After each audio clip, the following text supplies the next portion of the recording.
Welcome to the Dirt Time channel. I'm Alan Halcon. I'm Dude McLean and he's Alan Halcon. And yeah, we'll do this one from the beginning just for you. Welcome to the Dirt Time channel. I'm Alan Halcon. I'm Dude McLean and he's Alan Halcon. And he's Dude McLean. Oh no, Christopher? No, you're Dude. Christopher's right here. Oh, that's right, the hand puppet. Anyway, Dude's gonna talk today. Already starting with this. Dude is gonna talk to us today about making a plant press.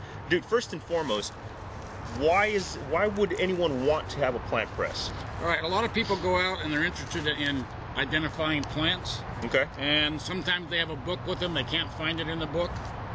So what you do is you take a sample of the plant, and the plant press will preserve that plant for you. For instance, here's a plant. Toyon. Toyon. All right? But if you didn't know what this was, you would take this and you would put it in this plant press. This plant press is, the specimens in here are about 10 years old. Wow. And so as you can see, it preserves the color pretty well. And you make a note about where you found it, the time of year you found it, the elevation, the kind of soil, and so on. All right? So I see what we have here basically is we have a sheet of newspaper, then we have, we'll call this your journal piece here because this is where you write your notes. Right. You put the plant in here, and then you put another sheet of newspaper over it. Why the newspaper?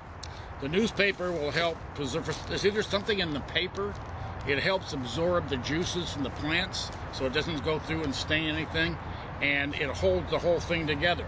This is globe mallow.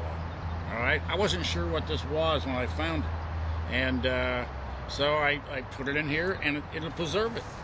So, and you press it. It's just like taking a flower and pressing it in a book.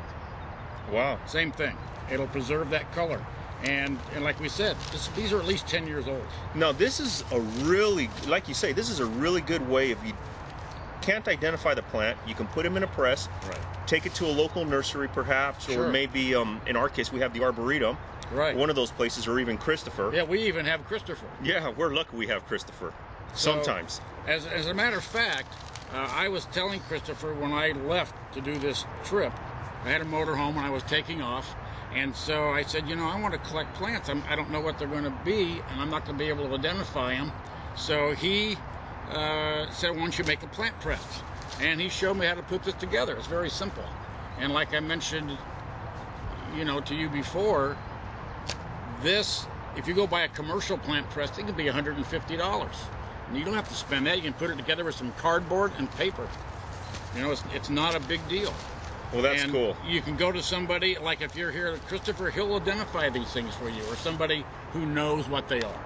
That is very cool. Really important piece here. I mean, really help you go a long way with your plant identification for your useful and edible plants and whatnot. Right, and then you squash it together, and I have ties here, and you tie it, and you got it.